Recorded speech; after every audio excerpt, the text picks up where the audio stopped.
Papo de Psiquiatra, com Marcelo Branhas, Marcos Crossi e Pedro Rosa. Tudo o que você sempre quis saber e nunca teve para quem perguntar.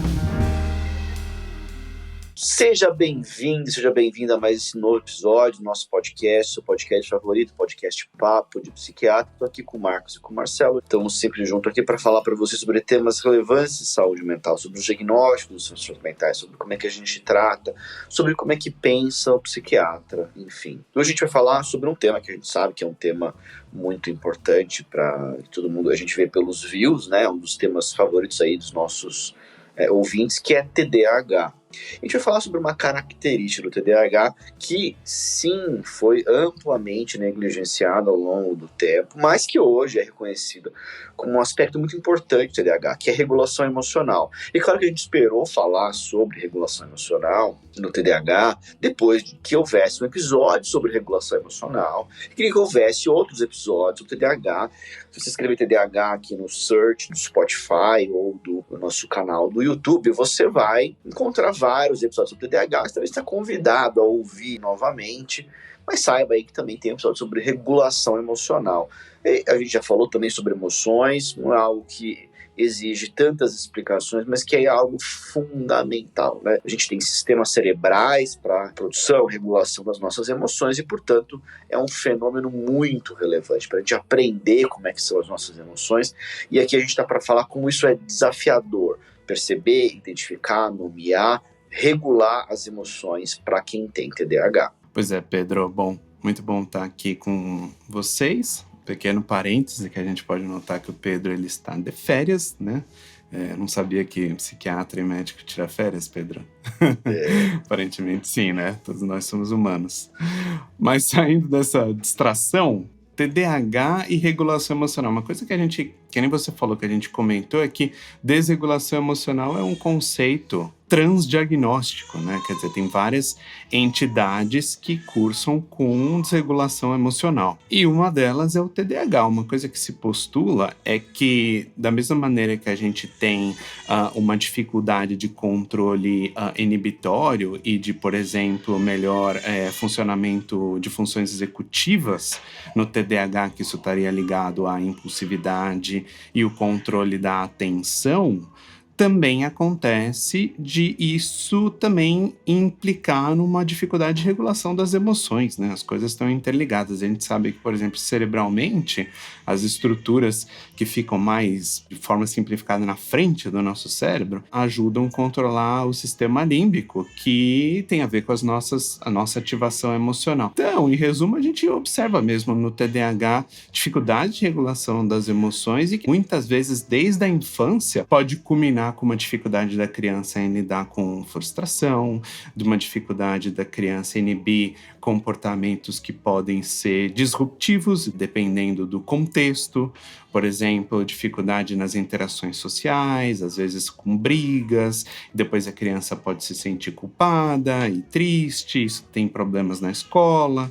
Então tem uma série de coisas dessa dificuldade de regular as emoções que impacta no comportamento e, por sua vez, impacta na funcionalidade e autoestima da criança. Olá, pessoal, um prazer estar aqui falando sobre esse assunto. Bom, como o Pedro e o Marcelo bem falaram, quer dizer, apesar da desregulação emocional não ser um sintoma diagnóstico, né, um critério diagnóstico para o TDAH, então todo mundo que pensa em TDAH pensa em desatenção, dificuldade de organização, impulsividade, essa hiperatividade. As pessoas acabam não pensando nessa irritabilidade, eventualmente nessa intolerância à frustração, eventualmente nessa labilidade emocional, ou seja, como as emoções variam, né, de tristeza, raiva, ansiedade, e depois como isso impacta também as relações da criança, do adolescente, do adulto, enfim, com o TDAH, né, porque isso depois começa a ter várias consequências, além dos problemas, por exemplo, acadêmicos, escolares, né, dificuldade, por exemplo, eventualmente de seguir regra, coisas desse tipo, a pessoa ela começa a ter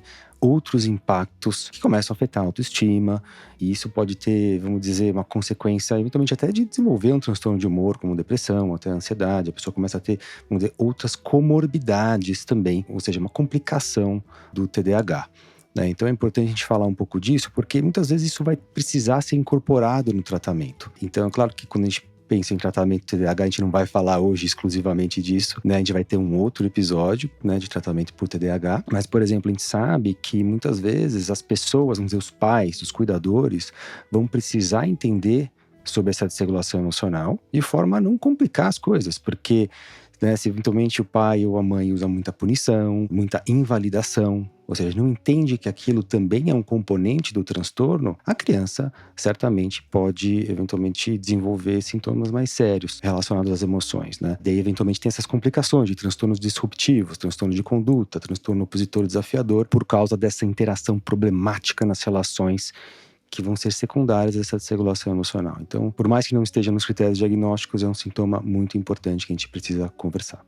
Isso é muito interessante ver, né? Como isso não está incluído nos critérios diagnósticos, ainda que os especialistas no assunto reconheçam esse elemento como um fundamental para o TDAH há muito tempo, já faz há décadas, né? A questão central também é a gente entender que, quando a gente olha os critérios diagnósticos, você vê lá desatenção, hiperatividade, impulsividade. Você não encontra ali uma descrição precisa, ou critérios diagnósticos para manifestações emocionais intensas, com estratégias não adaptativas de gerenciamento, processamento dessas emoções. O que você vai encontrar são citações, textos, mas você não vai ter isso como digamos, o que a gente chama de sintoma core. Mas isso é um sintoma core, isso faz parte do diagnóstico, isso faz parte do transtorno mental e, portanto, ele precisa ser incorporado numa organização de um tratamento. O tratamento do TDAH vai ter episódio sobre isso, mas isso é fundamental, como o Marcos falou, vai ter episódio sobre isso, mas é fundamental a gente lembrar que o TDAH é um transtorno do desenvolvimento. Então a gente vai ter os pacientes com muita frequência, não necessariamente sempre, mas com muita frequência, se lembrando de como eles eram um adulto, por exemplo, ele era na infância, na adolescência, e a gente vai encontrar retrospectivamente essas manifestações de intolerância à frustração, picos de raiva mais intensos, dificuldade em regular e voltar a emoção para um nível de base, uma dificuldade da criança se acalmar, né? Então, como manifestações emocionais importantes que vão, como o Marcos falou, interagir muito com a parentalidade, né? Isso talvez seja um outro, mas bons episódios para a gente gravar sobre o assunto. Se você está ouvindo aqui, se você quiser deixar a opinião, se você quer episódio sobre parentalidade ou não, deixa a nossa opinião, porque a gente lê todos os comentários, tá? Mas voltando ao nosso tema, haverá essas manifestações todas ali na infância e na adolescência, e a gente tem que lembrar também que podem acontecer outras manifestações. Conforme o indivíduo se desenvolve, a gente vai observar com frequência emocionalidade intensa em outras instâncias, não somente com crise de raiva, mas com ansiedade, com crise de angústia, com momentos de quedas de humor, com uma série de outras manifestações que com frequência também acontecem no contexto de dificuldades dos jovens atingirem os próprios objetivos, se manterem organizados, manterem persistência naquilo que é importante para eles mesmos. A gente falou sobre esse episódio de TDAH e ansiedade, a gente falou sobre isso também no episódio de tipos de TDAH, né?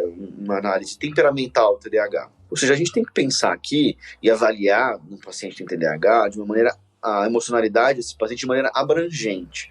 Isso implica a gente considerar a hipótese de que esse paciente tenha comorbidades com outros transtornos mentais. Transtornos de ansiedade, depressão, transtornos de humor, transtorno da personalidade borderline. Mas vale lembrar que mesmo no paciente que não tem uma intensidade de sintomas a ponto de concretizar um diagnóstico separado, esse paciente já tem uma emocionalidade negativa, esse paciente já tem, muito possivelmente, uma carga emocional de ansiedade, angústia, tristeza, raiva, que é além da média das pessoas e que precisa ser considerado no tratamento. Pois é, Pedro. E isso acaba, que nem você falou, a gente vê na clínica algo que vira um ciclo vicioso, porque a gente pega a criança ou adolescente ou, enfim, adulto, né? Mas pensando no desenvolvimento disso ao longo dos anos, que acaba tendo essa dificuldade de, por exemplo, ter concentração, né, no que está acontecendo naquele momento, inclusive no que está acontecendo internamente nas suas emoções. E daí, por ter essa dificuldade de conseguir, por exemplo, se focar e estar mais, assim, por exemplo, presente e identificar suas emoções. Então, a gente vê que esses pacientes têm dificuldade de, por exemplo, identificar e nomear as emoções. Aí, além disso, acaba também já pulando, por exemplo, para ação, né, tendo esses comportamentos impulsivos, e às vezes um comportamento impulsivo que acaba não levando em consideração o contexto, porque a criança e o adolescente não estava conseguindo, na verdade, prestar atenção no contexto mais amplo, porque tem essa coisa de atenção, por exemplo, ser mais picada, e daí, agindo dessa forma impulsiva, sem conseguir controlar o comportamento, depois acaba tendo que lidar com as diversas consequências desse comportamento, que muitas vezes é disruptivo. Então, a gente vê um problema que, poxa, há uma dificuldade de perceber todo o contexto, de nomear e entender suas emoções, aí depois agir impulsivamente e acaba tendo que lidar com as consequências negativas desse agir impulsivamente. Então, é todo um tempo que poderia ser usado para entender o contexto e entender as emoções e refletir sobre isso, que a pessoa não consegue por essas limitações, que melhora muito com o tratamento. Então, a gente acaba tendo todo esse ciclo vicioso. Além disso, como isso também, que nem você falou, pode se relacionar com a parentalidade, que às vezes os pais, na melhor das intenções, acabam às vezes reforçando também o pico do comportamento disruptivo, porque, por exemplo, a criança, quando está num pico de desregulação emocional e faz um comportamento que não é muito adaptativo, né? Ou seja, que não é muito adequado, às vezes acaba também, claro, conseguindo alguma coisa como isso. E daí, involuntariamente, isso pode ser reforçado também. Porque, bom, quer dizer, a criança aprende que com aquele comportamento que isso daí pode conseguir algo. Então, além do comportamento acontecer pela desregulação e pela dificuldade de controle dos impulsos, também depois de um tempo ele pode acontecer também porque aquilo foi reforçado inadvertidamente pelos pais. Então tem todo esse contexto que a gente tem que olhar todos esses elementos, né? Exato, quer dizer, a desregulação emocional, ela é complexa, né? Ela tem várias origens. Então, vamos dizer, a gente tem um episódio, né, de desregulação emocional e que a gente fala o conceito, mas basicamente essa dificuldade de modular as emoções, né, de você controlar o seu comportamento frente a uma ativação emocional, de você manter a sua atenção quando você está tendo essa experiência intensa, por exemplo, de raiva, de tristeza, de vergonha, seja qual emoção for. E as pessoas com TDAH, então, tem essa questão que o Pedro falou, temperamental, quer dizer, às vezes tem um componente que é biológico, uma irritabilidade, uma sensibilidade maior, talvez uma reação de raiva um pouco mais intensa. Agora, a capacidade de modular isso também está prejudicada, como o Marcelo comentou. Quer dizer, existem circuitos cerebrais que são responsáveis para regular a emoção, para você prestar atenção na sua emoção, nomear, tentar desfocar dela, por exemplo, em algum momento ou outro. Quer dizer, existem interações entre esses sistemas core do TDAH, né, de desatenção, de dificuldade de controlar o impulso, e o sistema de regular a sua emoção. Quer dizer, você precisa desse sistema, vamos dizer, mais da frente do cérebro, né, esse sistema mais frontal, para você segurar um pouquinho os seus impulsos, pensar um pouco a respeito deles, nomear o que você está sentindo, né? Então, a partir daí já tem um segundo processo ali que pode facilitar a desregulação emocional. E depois tem esse processo interpessoal mesmo, que o Marcelo comentou. Quer dizer, começam a ter consequências, isso começa a virar uma bola de neve, né? Porque se você começa a ter conflitos nos seus relacionamentos, isso certamente influencia mais do ponto de vista de emoção negativa mesmo. E isso facilita o desenvolvimento de transtornos disruptivos. Então, muitas vezes, esse treinamento parental, claro que talvez ele não vai tratar os sintomas do TDAH em si. Claro que eles podem ajudar, mas eles podem até diminuir a chance de complicar isso em transtornos emocionais mais sérios, né? Quer dizer, não adianta você punir uma criança que está tendo sintomas de TDAH, né? Dar bronca nela, colocar de castigo, isso não vai funcionar, e além de não funcionar, vai prejudicar emocionalmente a criança. Então, quer dizer, parece ser bem complexa a relação, por mais que seja conhecida há muito tempo, e certamente ela vai ter que ser incorporada no tratamento. Essa é uma questão interessante, porque o mesmo mecanismo de controle comportamental, né, de controle de impulso, quer dizer, o indivíduo está lá, surge a intenção de ter um comportamento impulsivo, vem esse automatismo, essa dificuldade em regular isso, em inibir, em suprimir esse estímulo dominante que a gente chama, de o indivíduo ter um desejo, uma intenção de fazer alguma coisa que naquele momento não é a melhor decisão para ele, como interromper uma pessoa, como mudar o foco daquilo que ele está fazendo, ou seja, abandonar uma tarefa, ou procrastinar uma tarefa que é importante. Quer dizer, essa dificuldade em inibir esse estímulo também se aplica às emoções. Porque muitas vezes a gente tem um impulso de raiva, a gente está com raiva porque alguém fez alguma coisa que a gente não gostou, e a gente percebe essa raiva, a gente entende o que aconteceu, de certa maneira a gente faz uma engenharia reversa dessa raiva. Puxa vida, estou com raiva, porque essa pessoa me frustrou desta maneira, então ao invés de eu expressar essa raiva livremente, eu vou organizar a minha insatisfação, expressá-la de maneira assertiva e comunicar para o outro que o outro precisa mudar o comportamento dele, né? Então, quer dizer, algo mais organizado, mais adaptativo, mais cooperativo do ponto de vista interpessoal.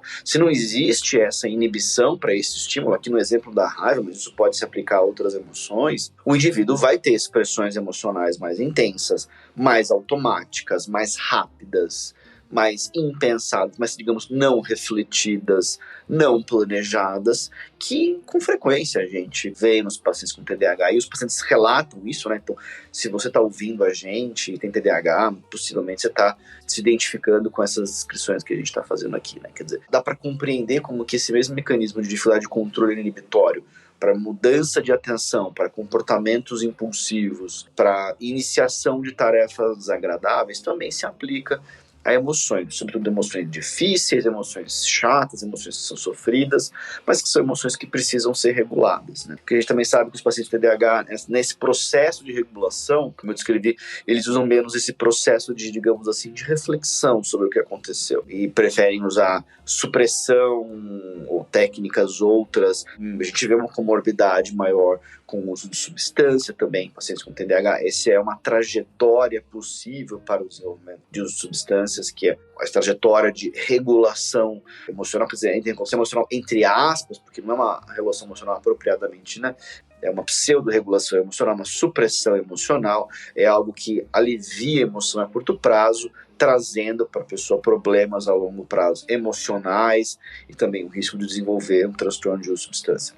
Pois é, Pedro. E daí, quando acontece toda essa cascata de eventos nessas possíveis trajetórias, que nem você falou, né? Bom, isso acaba impactando duas coisas, né, que a gente já discutiu. Que, bom, a identidade do indivíduo, né, e sua autoestima. Poxa, quer dizer, a pessoa acaba se sentindo muitas vezes incompetente. Poxa, eu não consigo regular minhas emoções, não consigo dar conta das minhas tarefas. E a gente vê como isso também impacta outro também domínio de personalidade, que a gente também já discutiu, se não me falha a memória, de autodirecionamento, né? Você conseguir colocar as coisas para funcionar na sua vida. Tudo isso a gente pode evitar trajetórias como essa, porque você acaba, toda essa cascata que a gente falou que começa da desatenção, da dificuldade de regular um comportamento, do impacto social que isso acaba acontecendo, do impacto da autoestima, do prejuízo da funcionalidade, quando a gente vai tratando as causas, que no caso é o TDAH, e possivelmente também comorbidades, a gente evita, né, uma trajetória como essa. E às vezes a gente vê muito pessoas que procuraram o tratamento, às vezes, por exemplo, com 28 anos, com 30 anos, ou seja, quer dizer, demorou, de certa forma, pensando que é um transtorno que vem desde a infância, você acaba vendo que muitas pessoas falam, poxa, por que eu não comecei o tratamento antes, né? Quer dizer, porque a gente consegue mudar, felizmente, muito dessas trajetórias, né? E é importante lembrar que, bom, a gente está falando aqui da desregulação emocional como secundária ao TDAH. Muitas vezes o tratamento do TDAH em si pode ajudar. E é importante lembrar também das comorbidades. A gente comentou um pouco aqui brevemente, mas muitas vezes esses pacientes eles podem ter, e não é incomum isso acontecer, transtornos de ansiedade, transtornos de humor, até transtornos por uso de substância, e que podem contribuir também para o incremento dessa dificuldade de regular a emoção também. Então, numa avaliação, a gente vai ter que considerar isso até para a efetividade do tratamento do TDAH em si. Bom, pessoal, esse foi o nosso episódio aqui sobre TDAH e regulação emocional. Episódio importante, por um componente core desse transtorno mental que é tipicamente negligenciado ou pouco valorizado, mas que tem uma relação muito grande com o desenvolvimento da personalidade, devia ter uma relação muito grande com o surgimento de comorbidades e com a identidade da pessoa. Então, isso é algo que a gente precisa sempre incorporar na nossa formulação de caso para que isso traga implicações sobre o tratamento. É assim que deve pensar, assim que a gente espera que pense o profissional de saúde mental que atende quem tem TDAH. Muito obrigado pela audiência, deixe seu comentário. Lembra que a gente está presente aqui no Spotify ou no YouTube. Encaminhe para amigos, pessoas que você acha que podem se beneficiar disso. E até a próxima. Pessoal, até a próxima. Um abraço. Mandem sugestões de novos temas que sempre são bem-vindas. Obrigado. Obrigado, pessoal. Um abraço.